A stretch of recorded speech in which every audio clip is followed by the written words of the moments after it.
Have you noticed how increasingly distracted we are these days? You pick up your phone to check a notification and before you know it, 30 minutes have passed scrolling through your feed, almost without realizing where the time went. You sit down to study, and your mind wanders to 1,000 different places, jumping from thought to thought without control. You open your laptop to work and end up watching random videos on YouTube, telling yourself it will be just one video, but it never is. If this happens to you, it doesn't mean you have ADHD or any other problem. In fact, it's more normal than you might think, and millions of people experience the exact same thing every single day. Today we live in a world so full of stimuli that it's difficult to focus on a single task for any meaningful amount of time. There's always a notification, a video, a song, a news item, something calling for your attention, and it steals your focus without asking permission. Our focus disappears like water leaking from a leaky bucket, slowly but constantly, until there's almost nothing left. However, the habit of focusing on more than one task at a time wasn't always a bad thing. Our ancestors needed to constantly scan their environment for dangers, for predators, for changes in weather,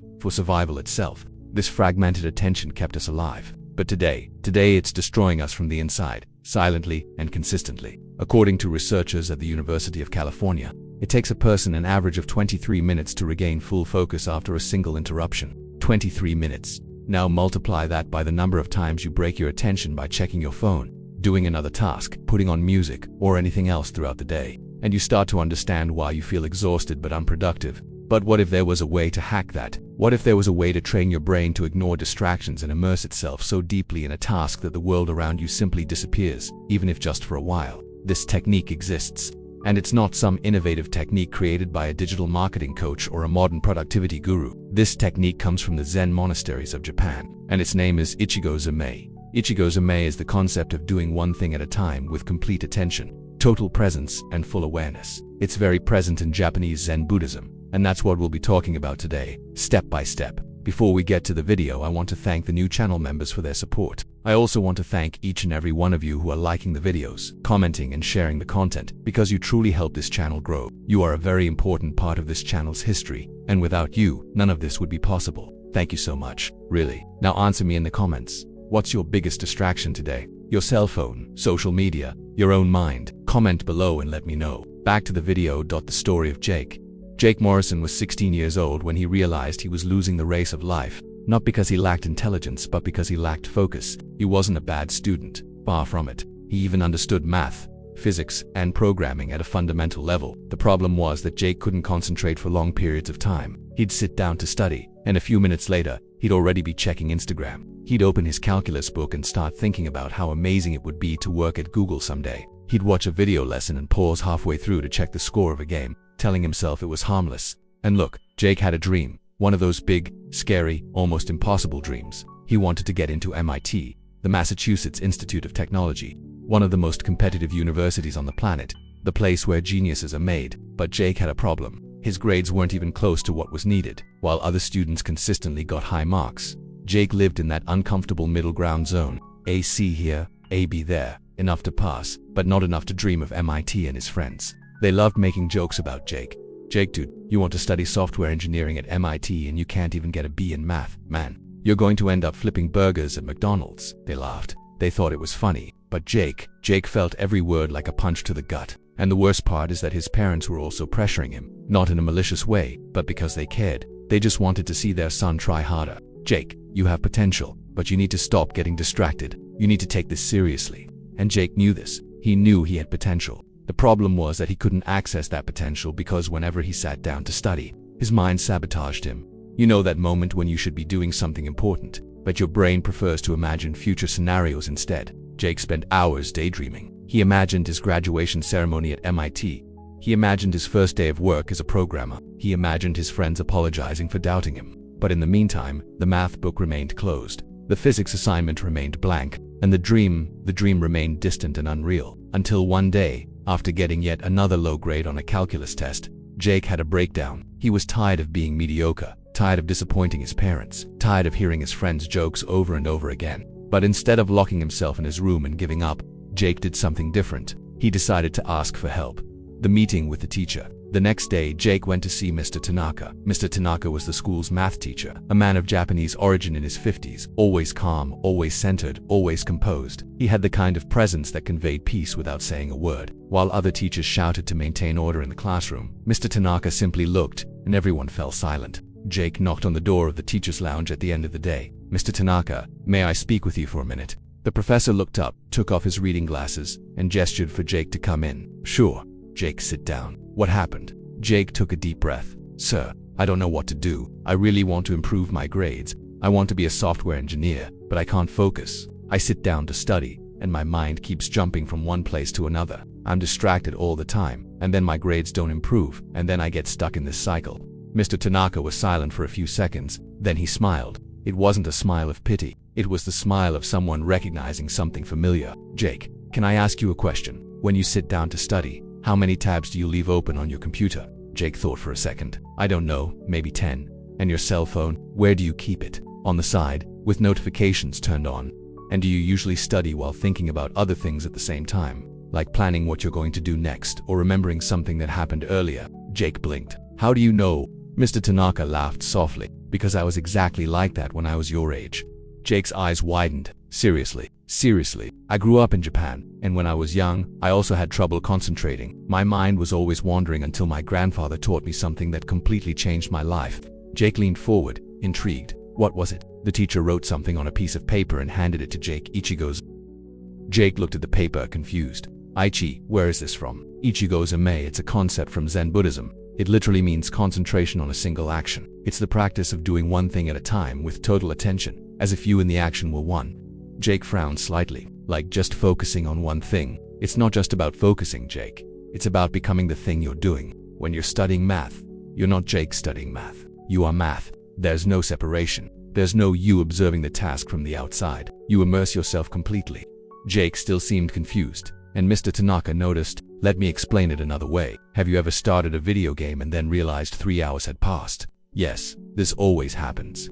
"So you entered a state of flow. You were so immersed that you lost track of time." Ichigyo-Zammai is learning to intentionally enter this state in any activity.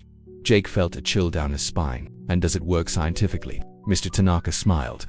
Yes. Today neuroscience calls this mindfulness or flow state. There are dozens of studies showing that when you practice focused attention, you change the structure of your brain. It increases the density of the prefrontal cortex, which is the region responsible for controlling attention."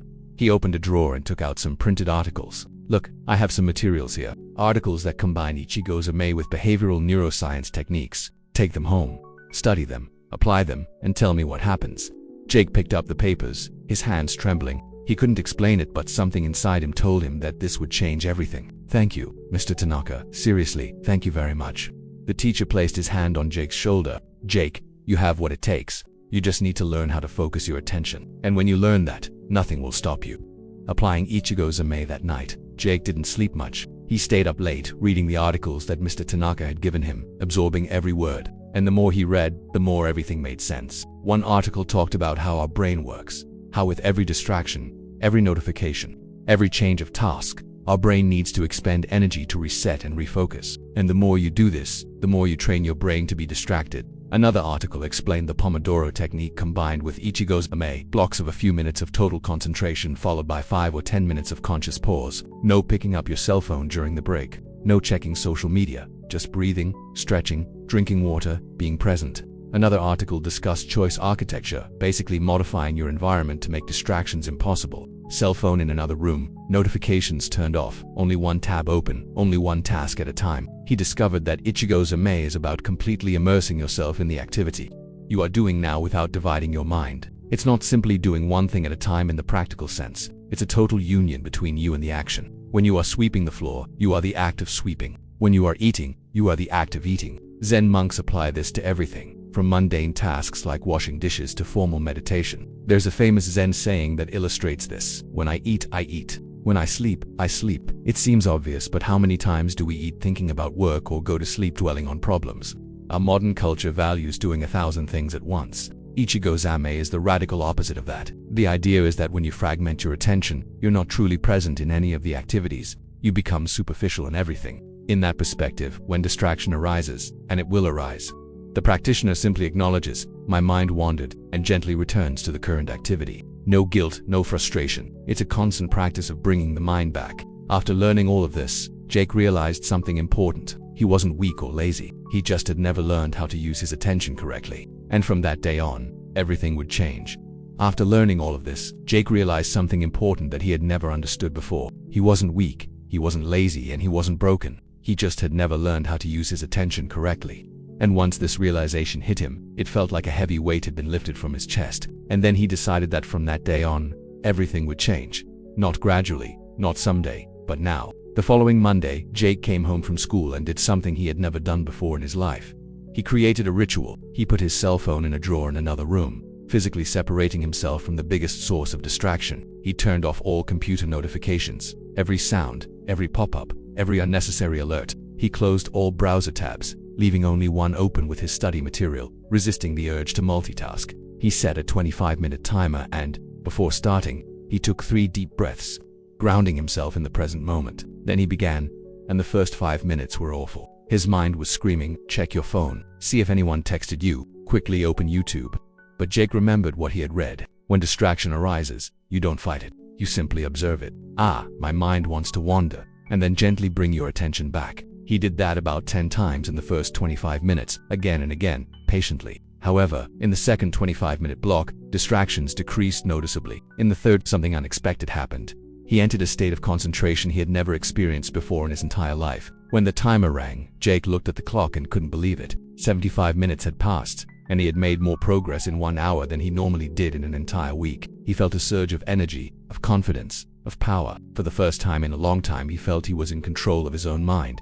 In the following days, Jake maintained the ritual with discipline and consistency. Every day upon arriving home, the same process. Cell phone out of reach, environment prepared, breathing, and total focus. But he didn't stop there. He went even further and applied Ichigyo-Zammai to everything in his life. When he ate, he focused on the act of eating. He didn't watch videos or scroll through his phone while eating. When he talked to someone, he was totally present, listening without thinking about what he would say next. When he walked to school, he paid attention to the sounds, the colors, the movement around him. Slowly, he realized something shocking. He had lived his whole life on autopilot, and now he was awake. His friends noticed the change almost immediately. Jake, man, you don't hang out with us anymore. Is everything all right? Jake smiled calmly. Everything is great. I'm just focused on something bigger right now. They didn't understand. But Jake didn't care, because for the first time, he was building the future he wanted instead of just dreaming about it.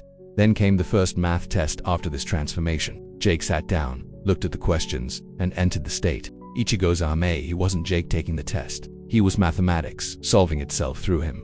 One problem at a time, fully present. When the professor returned the tests the following week, Jake looked at the paper and froze. He had gotten an A. Jake had never received such a high grade in his life. Mr. Tanaka looked at him from across the room and smiled, and Jake understood something deeply in that moment. This was just the beginning. The climb from high school to MIT. The following months were a roller coaster of effort, discipline, and quiet victories. Jake continued practicing Ichigyo-Zammai every single day without exception. His grades started to rise consistently. Grade A in physics, grade A in chemistry, grade A in programming. His parents were in shock. Jake, what happened to you? I just learned how to focus, Mom. But that wasn't all. Jake had learned something much deeper and more powerful. He learned that discipline isn't about willpower, it's about systems. It's about creating an environment and a routine that make it almost impossible to fail. He learned that distraction is not the enemy. Distraction is just a sign that your mind is tired, or bored, or afraid. And when you understand that, you stop fighting your brain and start working with it instead of against it. At the end of the year, Jake applied to MIT. His friends still mocked him. Dude, you've improved, but MIT, that's crazy. Do you know how many brilliant people get rejected every year? Jake just smiled. I know, but I also know I'll do my best, and the rest is out of my control. He applied the same philosophy to test preparation, SATs, essays, programming projects, everything in its own time with complete attention, one step at a time. 6 months later, in the middle of an ordinary afternoon, Jake received an email. Congratulations, you have been admitted to MIT. He read the sentence 3 times before believing it. Then he screamed, loud enough that his parents came running into the room. I got into MIT. His mother started to cry. His father hugged him tightly, and Jake felt a deep gratitude, not only for the acceptance, but for having learned something that went far beyond any college. He had learned to master his attention, and whoever masters their attention masters their life. Beyond MIT, the journey continues. Getting into MIT was incredible, but Jake soon realized something important. Being there wasn't enough. The level of demand, the amount of work, and the intensity of competition were on an entirely different level. It was another universe altogether, but Jake had an advantage that most students didn't even realize they were missing. While other students struggled with distractions, procrastination, anxiety, and mental overload. Jake had Ichigyo-Zammai. He maintained the ritual every single day before studying: a clean environment, cell phone away, 3 deep breaths, and then total immersion. He applied the technique to everything: programming projects, algorithms, classes, group work, labs, and presentations. Slowly but surely, the teachers started to notice, "Jake, your attention to detail is impressive. You don't miss a thing." And that wasn't an accident. It was the result of thousands of moments of conscious presence stacked together over time, because Jake had understood something fundamental. Talent is important, yes, but attention is power. During his 4 years of college, Jake wasn't the most brilliant student in raw intelligence, but he was one of the most consistent. And consistency, in the long run, beats disorganized genius every single time. He graduated with honors, not because he burned himself out, but because he knew how to direct his energy. Soon after graduation, he landed a job as a junior programmer at a tech company. And look, Jake could have relaxed. He could have thought, "I did it. Now I can slow down." But he didn't do that, because he had learned something essential. Everything is a process. There is no finish line. There is only the next step. So he applied Ichigyo-Zammai to his work. Every line of code was written with complete attention. Every meeting, he was 100% present. Every project, he immersed himself deeply. Within 2 years, Jake was promoted to full-stack programmer. 3 years later, he became a senior programmer. At 28, he was a team leader. His colleagues began asking him, "Jake, what's your secret? How are you so consistent?" And Jake always answered the same thing: "I'm not smarter than you. I've just learned to eliminate distractions and be present, one thing at a time, with total attention." The science behind it. But hold on a minute. You might be thinking, okay, good story, but does it really work? Or is it just motivational talk? So let's get to the facts. According to a study published by neuroscientists at Harvard University, the regular practice of mindfulness, which is exactly what Ichigyo-Zammai proposes, increases the density of gray matter in the prefrontal cortex. This means that your brain literally changes its structure. The region responsible for planning, impulse control, and focus becomes stronger over time. Another study conducted by researchers at Stanford University showed that people who practice focused attention have up to a 40% reduction in the activation of the brain's default mode network. This is the network that remains active when your mind wanders, when you're thinking about the past or the future, when you get distracted. In other words, the practice of Ichigyo-Zammai literally shuts down the distraction center of your brain.